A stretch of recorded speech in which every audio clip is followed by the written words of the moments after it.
God is transcendent. What, really? Yeah. No, many Muslims reject omnipresence. They think that God cannot.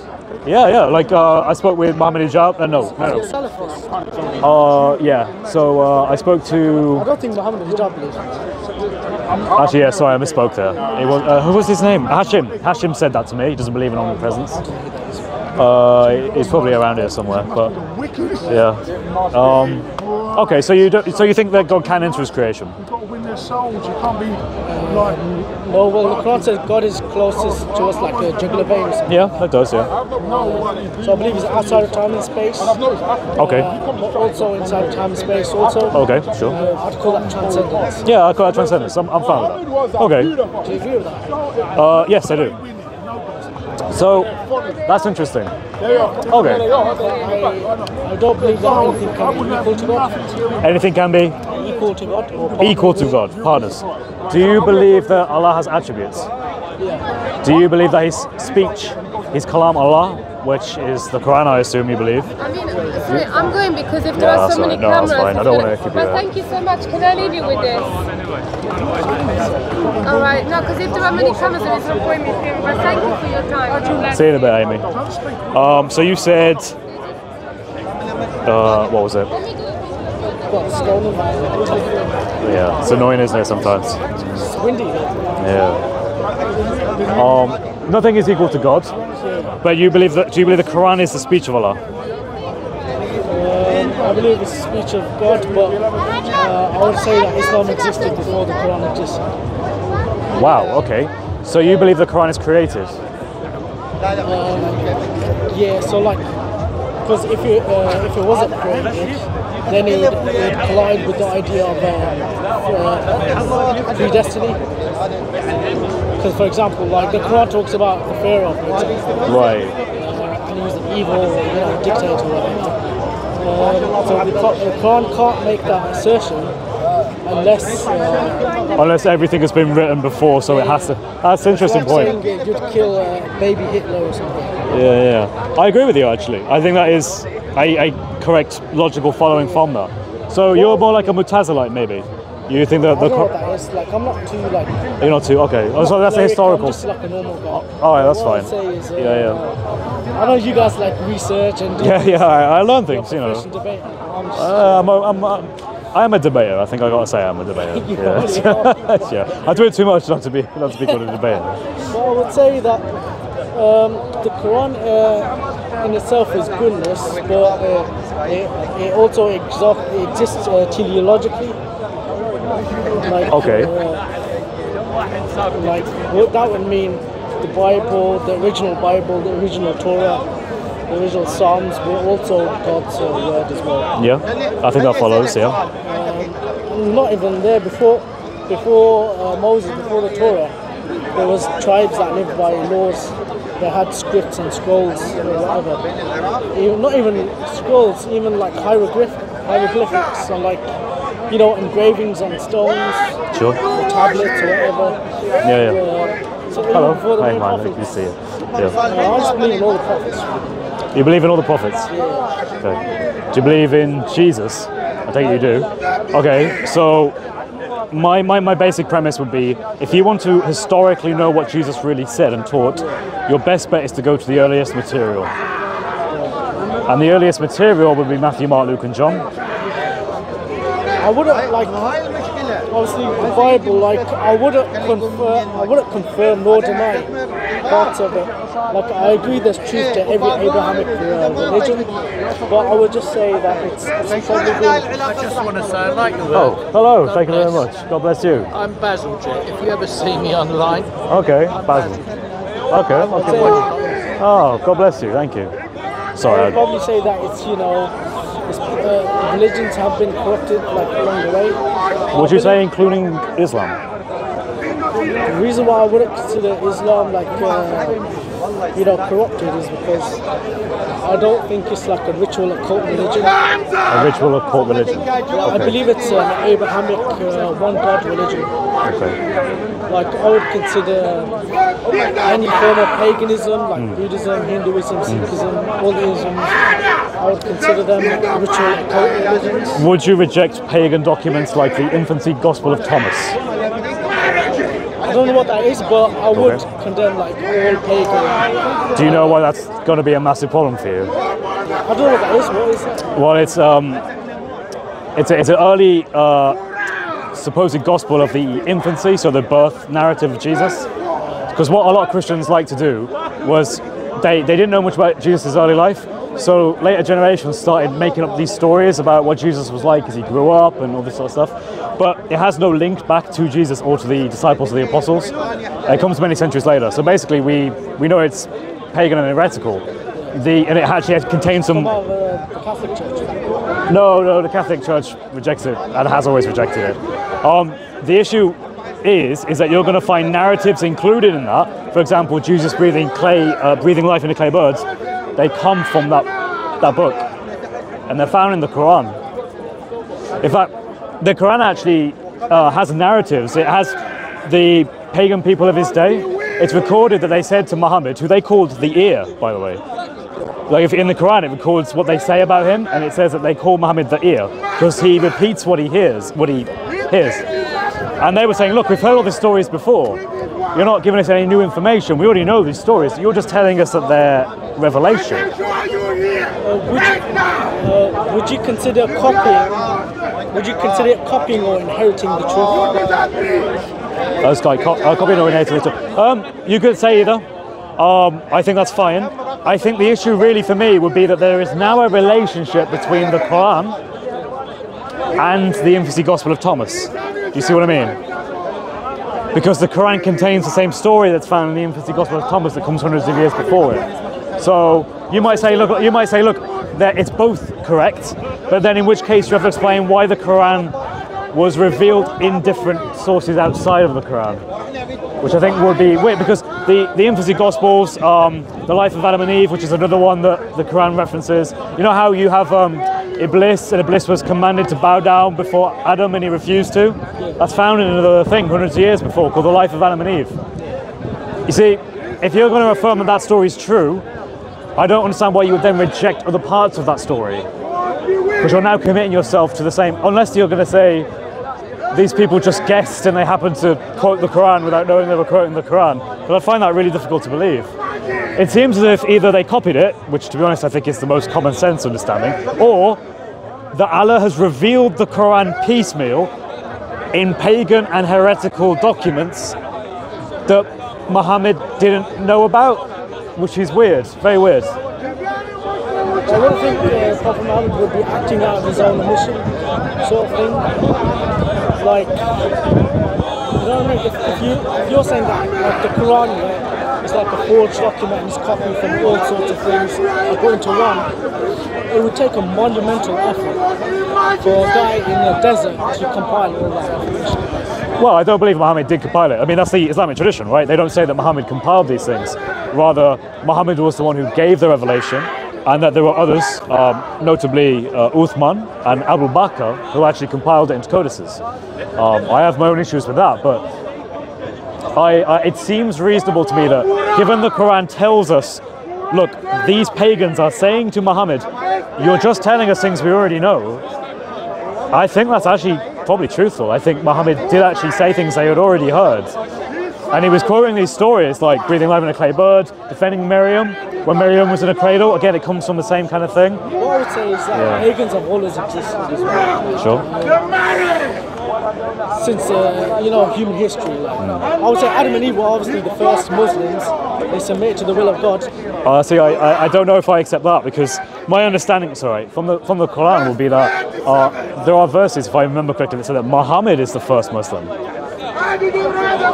But there's also others that say that Abraham was a Muslim, and it's like, wait, how does that relate? It's difficult. All right, sorry, let's say that Adam and Eve are the first Muslims. We would say Adam is the first Muslim. Sure. We would just say that Prophet Muhammad sent a message that was already sent before him. It's the same message of living in one God, right? God's transcendent, omnipresent, omniscient. But these messages were more than just that, right? Because when Isa was sent, he was sent to the Jews. But the Jews were already believing there's one God. So Isa must have had another reason for coming, right? He didn't just say there's one God, because the Jews would have been like, yeah, We know. You know, The thing is about like monotheism, right? It's not just about believing in one God. It's about believing in God's moral laws. God's, Moral laws, like well, not from a technical perspective. Monotheism is just a belief in one God. But I understand that you're you saying, would say that it's part and parcel of what Of the deen. monotheism should be. okay, which is inherent to your deen. Exactly right. Okay. Theology. But the problem is Jews, even if they say they believe in one God, they didn't follow God's Sharia, God's moral laws. They corrupted it, and they lived under the Romans, right? They didn't live according to their own like laws.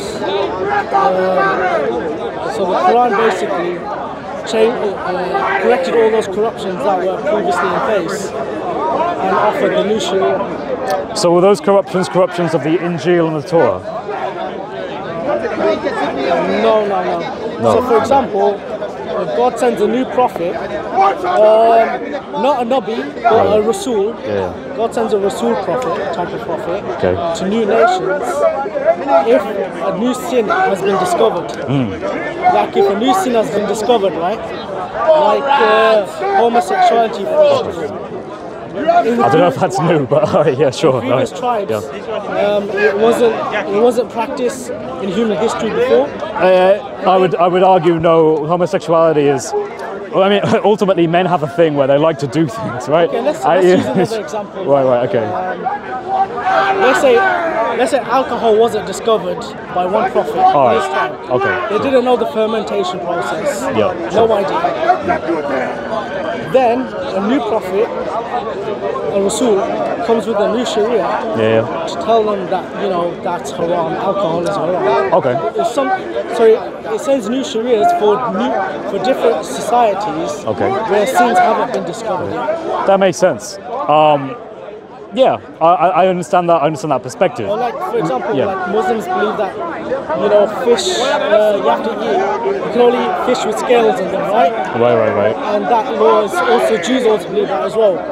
But let's say, like a person's never been to the sea before, a society, a tribe, Sure. has lived in like the middle of the African continent and has never seen the sea, where you have deep dwelling fish that have no scales. Do you know what I mean? Yeah. That makes sense to me.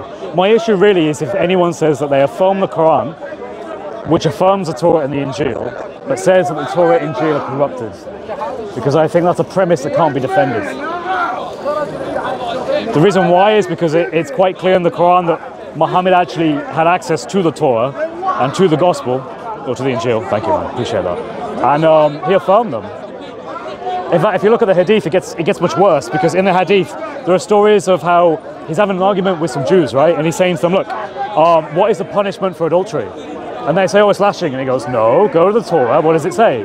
So they get a Torah, he opens it, and the Jews are like covering the word with their thumb, and he tells them to move his thumb, and it says stoning. And it's like, see, it says stoning.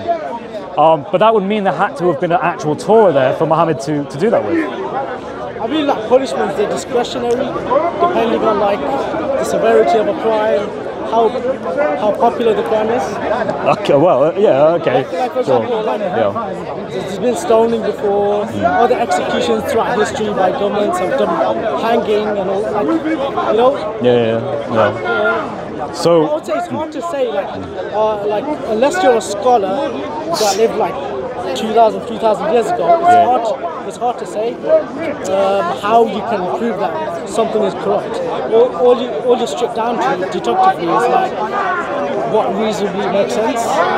right, I guess I do agree with you. I mean, we don't have the original copies of the Injil or the Torah, right? We have no video evidence. Yeah, we don't have the original copies, so we can't actually go to them to say whether it's corrupted or not. So in effect, like, that's something that I have to accept, and I have to be like, right, so how can I infer the reliability of it? You would have to look at the Bible. I'd have to look at the earliest are there manuscripts. contradictions? Yeah, exactly, that's what I have to do. As a Muslim, you would also have to do that, and you would have to say, well, the earliest manuscripts don't say what the Quran says. And that's kind of the problem, because the Quran says that Isa never died, he was taken up, and rather the appearance of Isa was put on another man, or at least it made to seem like that. Yeah. Right. I know this. That's difficult, because historically we have secular people who actually talk about this around about the same time. We have Josephus, we have Tacitus, we have Even the I don't know this, but were there any people that looked like Jesus at the time? yeah. So there was John, the Apostle John, who wrote the Gospel of John. There was Jesus' mother, and there was another woman called Mary. And they actually have a conversation. Like according to the Gospel, Jesus is on the cross, and he says to John, I think he says something like, "My mother is your mother," or "Look after my mother," basically. But the only way they could have had that conversation is if they're within speaking distance. Maybe he yelled it, but the point is that they're not like 2 miles away. You see what I mean? Was there absolutely no possibility, like maybe God sent an angel and he looked like Jesus? Well, or let's there was another entertain guy that. with a beard and long Maybe he had a twin, right? But maybe let's entertain this, because it says that it was merely made to look like it was Jesus.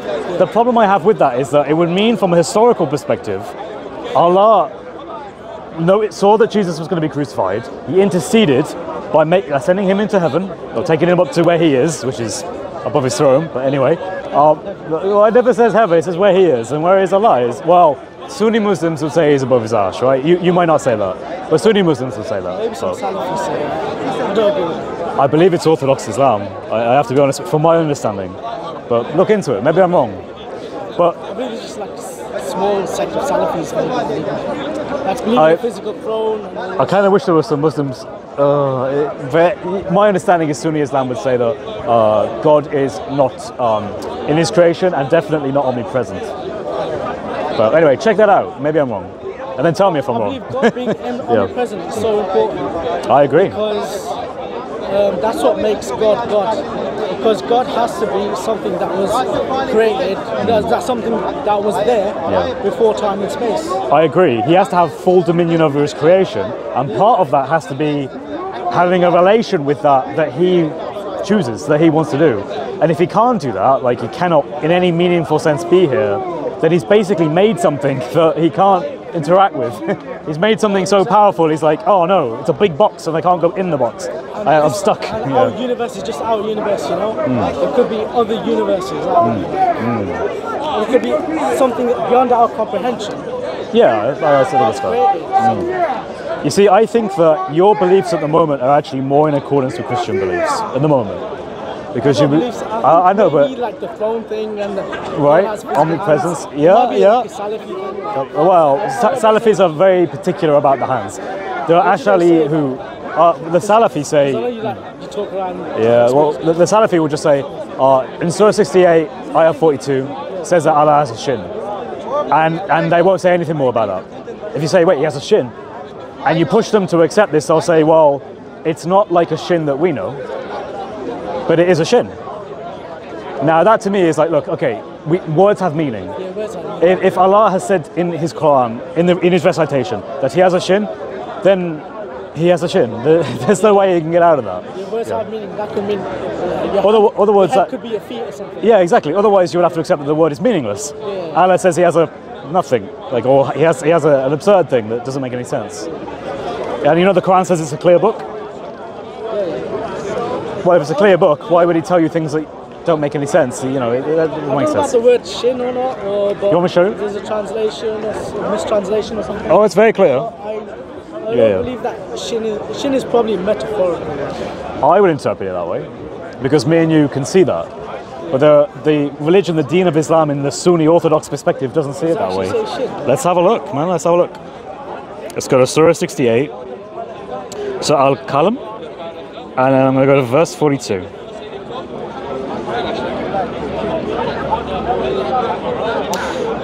On the day when the shin is exposed and they are called to prostrate themselves, but they are unable to. The day the shin will be uncovered and they are. So you're talking about humans, us humans. This is in the context of Allah at the end of the day. If you read Arabic, I don't know. The day will be uncovered from the shin, in Arabic there. Exposed. They will be called to prostrate. So the idea is they're prostrating to Allah. He reveals his shin, and then... You say God reveals his shin or humans? It doesn't say directly. It just says the day will be uncovered from the shin, and they will be called to prostrate. So who are they prostrating to? Prostrating to God. On the day of resurrection, right? Where is it saying? Humans. No, it's the word they prostrate. Humans that are prostrating towards God. Hang on one sec. Well, it doesn't say, but the context is that this is Allah on the day of resurrection. They are invited to prostrate. Who's inviting them to prostrate? Let's keep reading. Maybe it says a little there.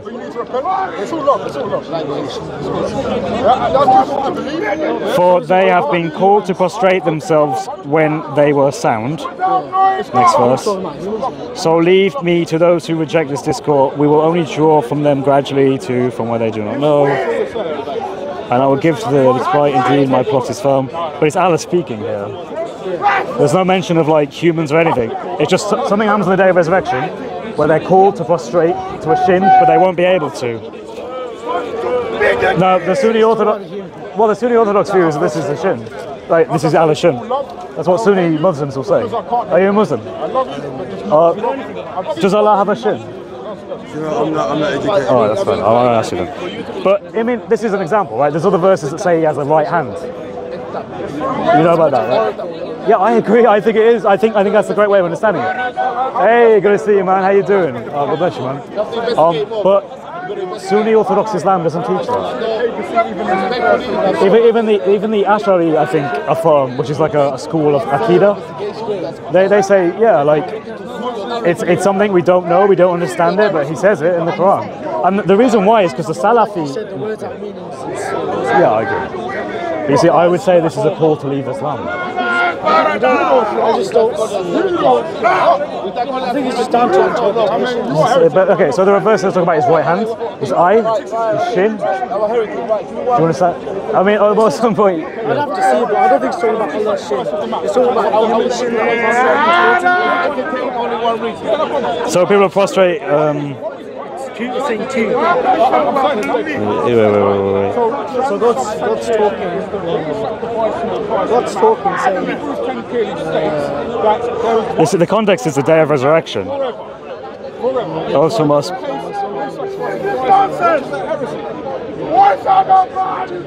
Can you read out of it? Oh, sorry, no worries. Or do they have associates? Let them bring their associates if they are truthful. On the day when the shin is exposed and they are called. Well, the context seems to be about Allah. Unless it's some human being, but why would a human being expose the shin on the day of resurrection? I'm not sure what the meaning is. Well, it's something to look into. What verse is that? 68, ayah 42. Trying to find out where I can see that. Yeah, 68, 42. Sorry, it's a bit bright, but. You want to take a picture of it? No? Alright. Yeah, remember. Well, it's been a good chat. Seriously though. In Christianity, you have salvation. I'm honestly just trying to seek the truth. Yeah, well, that's what I appreciate, man. I think you know that the Sunni Orthodox Islam is not true, and you've tried to adapt it to make it rational. I just don't think it's an orthodox Sunni position. I think maybe like there's a splinter Salafi sect out there. When you go home, look up. Well, I guess, yeah, does Allah have body parts? What do we say about the shin? What do we say about Allah's right hands? Yeah. And they'll say, like Muslims will say, yeah, it's an attribute of Allah. He has two right hands, that's an attribute of Allah. And then when they're pushed to explain it, they'll say, we don't explain it. By a keef, you know, they'll say like, only Allah knows, you know, that's... But we don't have this issue in Christianity. And you're loved. You know what, if you don't become a Christian, well, even if you don't become a Christian, you're still loved. You're still loved, man. I wouldn't say like, I'm not trying to like convert you or anything. Well, I'm trying to convert you. You're trying to convert me. Yeah.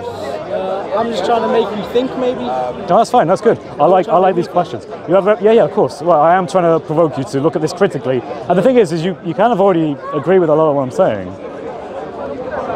I mean, we can talk about the gospel, we can talk about a Christian perspective, but really, there's not much else for us to talk about in Islam because you don't think the Quran is eternal. You think the Quran is created. You know, I mean, there's a lot of things that you've already... Teleologically, it is eternal, but physically... Yeah, that's kind of the Ash'ari belief then, a little bit. So, I don't even know if Ash'aris believe it. It's like... Have you got a Google translation of teleological? I can define it. If you define the word, you mean, or yeah, let's do it. Because teleological is like as a point of design. Well, that's how I understand it. Teleological. Relating to or involving the explanation of phenomena In terms of the purpose they serve, yeah. rather than of the cause by which they arise. Oh, okay. That's interesting. It's like I said, the spirit of the Quran always existed, but the stories within it. You said the spirit of the Quran was. Yeah, like the spirit of truth. Well, okay, right, okay. Because Stuff like that. But in terms of like actual humans interacting and then the stories that have come from it, it's like on the go kind of thing. Right. So that's why the Quran wasn't always there. Yeah. The Bible was there before that, the Torah was there before that, Yeah. the Psalms was there before that. Even though Paul was chosen by the Well, not quite, but yeah, I see what you mean. I see what you're getting at. Yeah. Cheers, man. No worries, man. But yeah, in Christianity you have salvation and truth. I want to invite you to. But God bless you, man. Keep asking questions. Keep learning. God bless. Have a nice day, man. No worries. You believe in actually, you believe in well, you have to believe what you say. No, it doesn't even say that. JC, which way is the camera? Read Matthew 18. Who was given the keys? Who was given the keys to abandon it? Matthew 18. Matthew 18 is Matthew 16, Peter was given the keys. Matthew 18, the apostles. I'm supposed to be doing a wrap up, but you know. Okay. Right, yeah. Okay. Right. Oh, I just had. Hey, man. Are you alright? Are you good? How are you? I'm well. Lovely to see you. You have a lot of cameras. Do you have enough for your show? I don't know. Is this Revelations? I think this is Revelations. Well, these two are JC's. So yeah, what happened there, Chris? I like your hoodie. Because it's the truth. I know it is indeed. Anyway, I'm going to be on camera, so I just had a great chat with a Muslim guy, and it was really interesting because he rejected a lot of the Sunni Orthodox perspective. Let me stand here. All right, I'm blind now, I can't see, but anyway, hopefully you can see me. No, it's all good. I see you. I see your dad. You had a great chat with the Muslim. I had a great chat with this Muslim guy. It was interesting because when I asked him about Sunni Orthodox Islam, I asked him about whether... All right, that works actually, that works. Let's roll with that. I asked him about these things, like, is the Quran created? He actually went, yes, I think it is. I was like, oh, wow. I said, is God everywhere? Can he enter his creation? He said, yes, I think he can. And I was like, this is amazing. He's actually affirming basic Christian doctrines about how we think of the nature of God. He's rejecting Sunni Orthodox Islam because he knows it doesn't make sense. He's critically evaluating these things. And now he's realizing, man, Islam as it is understood today just doesn't make sense. So I invited the man to learn more about Christianity, to learn more about the Christian belief. And the Lord willing, I hope he does. I hope he looks at those references I gave him, Allah's shin. You know, he said, how can Allah have a shin? I'm like, yeah, I know, but it's in the Quran. And the Salafs affirmed it. They didn't add to it, they didn't take anything away, they just said, yeah, he has a shin. He knows it's absurd, just like I know it's absurd. But he can have salvation and life in Jesus Christ. And I pray he looks into that, and I pray he becomes a disciple of our Lord Jesus. God bless you all, family. God bless. I couldn't see a thing, was it?